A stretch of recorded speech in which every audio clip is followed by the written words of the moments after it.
ثم لتسألن یومئذ عن النعیم، پھر البتہ تم ضرور پوچھے جاؤ گے اس دن نعمتوں کے بارے میں.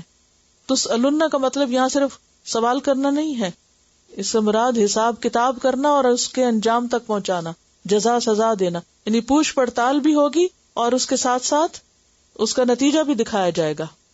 یہ کون سی نعمتوں کی بات ہو رہی ہے کہ تم سے ضرور پوچھا جائے گا؟ انسان کو کیا کچھ ملا ہے؟ کون کون سی نعمتیں ہمارے پاس؟ مثلا اللہ سبحانہ وتعالیٰ فرماتے ہیں وَمَا بِكُم مِّن نِعْمَةٍ فَمِنَ اللَّهِ، جو بھی ملا سبھی نعمت ہے، سب اللہ کی طرف سے. کتنا ہے؟ وَإِن تَعُدُّوا نِعْمَةَ اللَّهِ لَا تُحْصُوهَا، گننا چاہو تو گن نہیں سکتے. اور پھر یہ صرف دنیا کی نعمتیں نہیں، دین بھی نعمت ہے. الْيَوْمَ أَكْمَلْتُ لَكُمْ دِينَكُمْ وَأَتْمَمْتُ عَلَيْكُمْ نِعْمَتِي، اور پھر دین کی خاطر جو محبت ہے آپس میں، یہ بھی نعمت ہے. وَاذْكُرُوا نِعْمَةَ اللَّهِ إِذْ كُنتُمْ أَعْدَاءً فَأَلَّفَ بَيْنَ قُلُوبِكُمْ. حقیقی دین یا دین کی سمجھ انسانوں کے اندر کیا پیدا کرتی ہے؟ باہم الفت. جس سے دین سے محبت ہوتی ہے اسے دین والوں سے خود بخود محبت ہو جاتی ہے. اور پھر اس کے بعد دنیا کی باقی نعمتیں، مثلا ہمارا جسم، الم نجعل له عینین ولسانا وشفتین وہدیناہ النجدین، یہ سب چیزیں کیا ہیں؟ نعمتیں. ان السمع والبصر والفؤاد کل اولئک کان عنہ مسئولا لتسألن، ان سب چیزوں کا سوال ہے. اسی لیے حضرت سلیمان علیہ السلام کیا دعا مانگتے تھے؟ رب اوزعنی ان اشکر نعمتک التی انعمت علی وعلی والدی وان اعمل صالحا ترضاہ وادخلنی برحمتک فی عبادک الصالحین. اب دیکھیے کہ جہنم کو دیکھنا کوئی معمولی بات نہیں ہے. جہنم کی 70,000 لگامیں ہوں گی اور ہر لگام پہ 70,000 فرشتے ہوں گے جو اس کو پکڑ کے کھینچ رہے ہوں گے. کتنی بڑی بلا ہوگی کہ جس کا صرف دیکھنا وہ اتنی ہیبت پیدا کر دے گا، اتنا ہول اور اتنا خوف بندوں کے اندر پیدا کر دے گا کہ اگر دنیا میں واقعی کوئی اس کو اپنے امیجنیشن میں بھی دیکھے تو غلط کاموں سے خود بخود دور بھاگے. لیکن آج ہم نہیں دیکھتے. کہا کہ لَتَرَوُنَّهَا عَيْنَ الْيَقِينِ، وہاں یقین کی آنکھ سے دیکھو گے.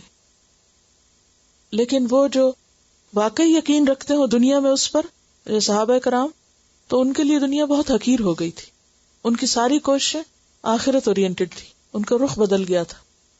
ہمارا ابھی تک پیراڈائم شفٹ نہیں ہوا، ہمارا ابھی مرکز کچھ اور ہے. اسی لیے ہماری کوششیں اسی کے لیے ہیں جو زیادہ اہم ہے ہمارے لیے. اور یہ جہاں تک نعمتوں کا سوال کا تعلق ہے تو کن نعمتوں کا؟ سب نعمتوں کا. حضرت جابر سے روایت ہے کہ آپ ہمارے یہاں تشریف لائے، ہم نے آپ کو تازہ کھجور اور ٹھنڈا پانی پلایا. آپ نے فرمایا یہ ان نعمتوں میں سے جن کے بارے میں پوچھا جائے گا. کیا پوچھا جائے گا؟ کہ ان نعمتوں کو پا کر کیا، کتنا شکر ادا کیا، کہاں استعمال کیا، کہاں لگایا، دوڑ کدھر کو تھی، جس نے دیا اس کو بھی یاد رکھا یا نہیں. ہم سب کتنی کوششیں کرتے ہیں، کیا کوششیں کرتے ہیں. تھوڑا سا ہم اپنا جائزہ لیں، کیونکہ ہم سب سمجھتے ہیں کہ بہت کچھ کر چکے ہیں اور چھوٹی چھوٹی اپنی کوششوں پر راضی ہو جاتے.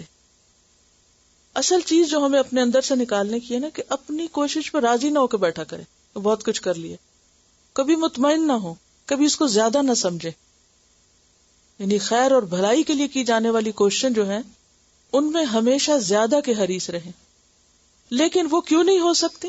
جیسے سورۃ العادیات کا بھی یہی موضوع ہے. وہاں بھی دوڑ ہے ایک خاص چیز کی، اور یہاں بھی دوڑ ہے. وہاں دوڑ خیر کے لیے اور یہاں دوڑ دنیا کے لیے. تھوڑی دیر کے لیے سوچیں کہ ہم جس بھی چیز کے زیادہ ہونے کی طلب رکھتے ہیں، خواہش رکھتے ہیں، اس کا انجام کیا ہے؟ خواہ مال کی بہتات ہو، خواہ کسی بھی اور چیز کے اکٹھا کرنے یا جمع کرنے کا شوق ہو. ہمیں سے ہر ایک سوچے کہ اس کو کیا سمیٹنے کا شوق ہے، وہ کیا اکٹھا کر رہا ہے. کسی کو کپڑے اکٹھے کرنے کا شوق ہوتا ہے، کسی کو برتنوں کا، کسی کو ڈیکوریشن پیس کا، کسی کو کسی چیز کا، زیور کا، طرح طرح کے سیٹ جمع کرنے کا، اور طرح طرح کے پرس، جوتے، اور میوزک سی ڈیز اور اینٹیک جمع کرنے کا شوق ہوتا ہے، اور کاسمیٹکس. یعنی بے مقصد طور پر بعض اوقات چیزیں اکٹھی کی چلی جاتی ہیں.